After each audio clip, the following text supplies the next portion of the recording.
Como ele já falou, sou o professor Thiago Lacerda, eu trabalho aqui com a disciplina de filosofia.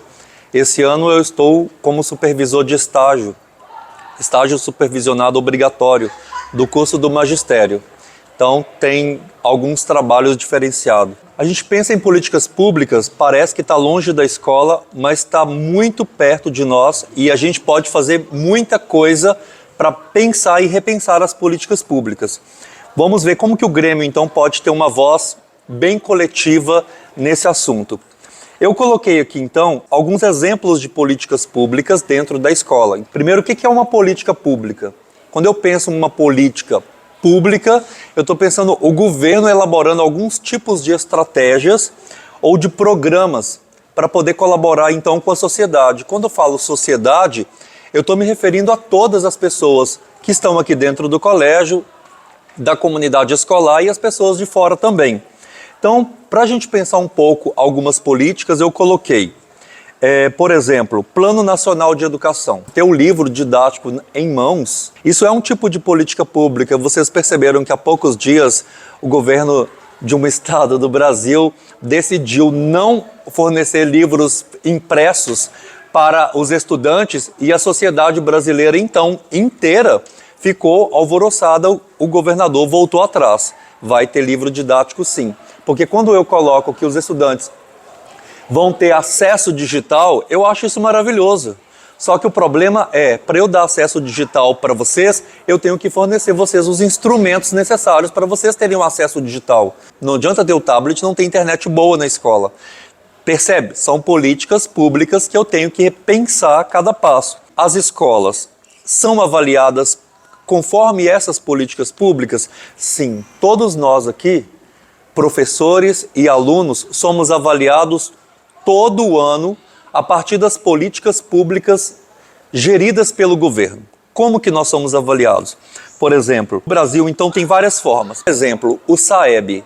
Todo mundo escuta falar assim, SAEB, ou IDEB, ou outras provas institucionais. Vocês percebem que durante o trimestre vocês têm umas 2, 3 provas, prova Paraná, o SAEB para algumas séries. O governo coloca essas provas para fazer uma avaliação da escola. Dependendo de como está o nível de desenvolvimento dos alunos, o governo ele proporciona mais investimentos na escola. Só que o que eu percebo quando eu aplico essas provas institucionais?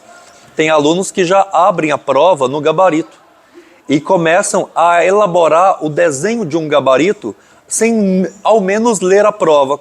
Qual é o impacto disso? Redução dos investimentos na educação. Porque se a escola, o governo não pensa assim. Se a escola não está indo bem, eu tenho que investir mais para poder valorizar a lógica do governo é diferente. A escola que está indo melhor vai receber mais investimentos. A escola que decai, que declina no avanço do conhecimento, ela vai ficando sem os bônus financeiros do governo.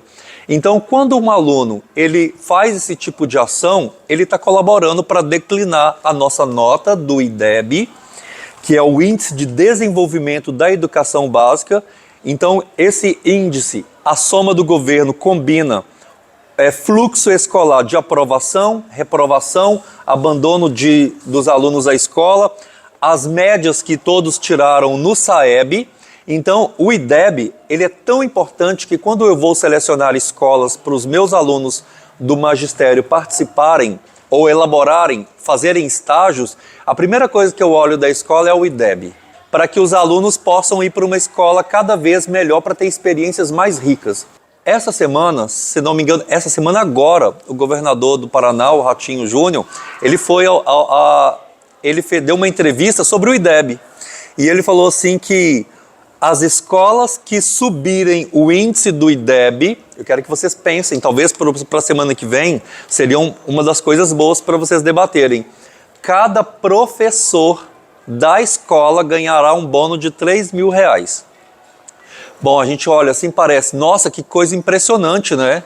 Cada professor vai ganhar um bônus de R$3.000 se o IDEB da escola subir. O que é que ele está querendo com isso? É que alguns professores se motivem a fazerem melhor o seu trabalho motive os alunos a querer estudar, e quando estes alunos forem avaliados e receberem aquelas provas institucionais, que eles façam com mais seriedade. O professor, inclusive, pode ficar por cima dos alunos ali. Não chuta, lê um pouco, porque R$ 3.000 de bônus é muito dinheiro para o bolso de um trabalhador. Que o professor é um assalariado, um trabalhador, 3.000 é muito dinheiro. Mas, ao mesmo tempo, a gente pensa que talvez não seria esse o caminho melhor para uma política pública da educação. Eu deveria pensar numa estrutura geral. Está acontecendo agora também no país. O ministro da Educação está propondo revogar alguns pontos do novo ensino médio.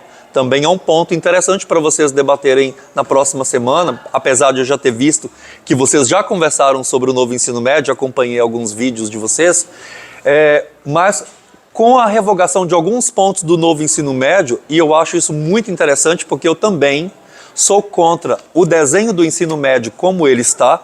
Eu acredito que ele deve ser reelaborado, mas não pelos políticos que estão lá, mas pela comunidade acadêmica, pelos professores que estão aqui dentro da escola.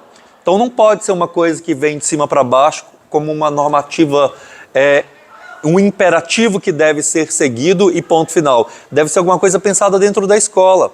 Nós temos itinerários formativos que colaboram para a formação do estudante, mas temos itinerários formativos que não colaboram tanto, porque às vezes retira de uma outra disciplina da formação básica uma carga horária que é fundamental, como, por exemplo, foram prejudicados em alguns anos atrás filosofia, sociologia e artes. Em detrimento dessas disciplinas, a gente colocou outras coisas para poder... Parece que a gente está enchendo a grade de vocês de informações e não privilegiando a própria formação humana de vocês estar aqui. Então isso é uma coisa que a gente tem que pensar. Bom, aí temos o censo da escola, o Enem, Provinha Brasil. Essas avaliações, então, e indicadores, juntamente com outros mecanismos e gestão, ajudam o governo e a comunidade escolar e a sociedade em geral a entender como que está a qualidade da educação. Quando eu penso política pública, eu tenho que pensar o grupo todo. Ou a gente caminha de mãos dadas, ou fica muito difícil possibilitar qualquer tipo de diálogo. E o Grêmio? Como que a gente pode pensar assim no papel do Grêmio para tudo isso, para a gente fechar essa ideia? O processo de formulação de políticas públicas, ele é participativo. Quando eu percebo, então, grupos organizados como o Grêmio Estudantil, tem um papel, então, assim, um potencial incrível para a gente poder influenciar pessoas e influenciar decisões. Quando vocês criam lá uma página na rede social, no Instagram, o que seja, e postam alguma coisa lá, aquilo ali é mostrar a cara de vocês, que vocês acreditam em alguma questão social que é importante para a educação e estão influenciando outros jovens, que às vezes está até fora da escola, mas vocês estão dando a cara ali para poder mostrar que vocês representam estudantes. Todas as representações estudantis são importantes nesse sentido. Então vocês precisam, enquanto Grêmio, identificar os problemas da escola que vocês percebem, que estão agora inseridos, né? E não só isso, mas propor soluções, né? Dialogar diretamente com os gestores, com os políticos. Eu estou aqui enquanto representante do Grêmio Estudantil do IEL, Grêmio Estudantil Futuro em Ação do IEL. E nós podemos fazer alianças de diálogos com políticos também. Eu vejo que o Bruno e outros colegas dialogam bastante com a direção da escola e estão sempre ali em harmonia e comunicação, e vocês apareceram agora esse ano. Políticas públicas, então a gente poderia resumir para o Grêmio Estudantil, envolvimento ativo dentro da escola. É o primeiro passo. Se eu dei a cara a tapa aqui dentro da escola, então alguma coisa já pode perceber que você plantou uma semente que vai ser colhida em qualquer momento. No passado, nós tivemos grandes transformações, já termino com menos de um minuto, grandes transformações estudantis que partiram de grêmios no país inteiro, É claro que nós temos muitos obstáculos, mas a voz dos estudantes e do Grêmio, ela não pode ser pensada que não é uma voz ouvida. Em algum instante, em alguma instância, vocês serão ouvidos. E para encerrar, então, a gente pode reforçar o convite para o Grêmio Estudantil para ser um pilar fundamental dessa representação dentro da escola, dentro da política pública em defesa dos interesses dos estudantes. Bom, eu acho que foram algumas ideias pelo tempo corrido e rápido que nós tivemos. Quero agradecer mais uma vez a presença de vocês, a participação. Um obrigado e até a próxima.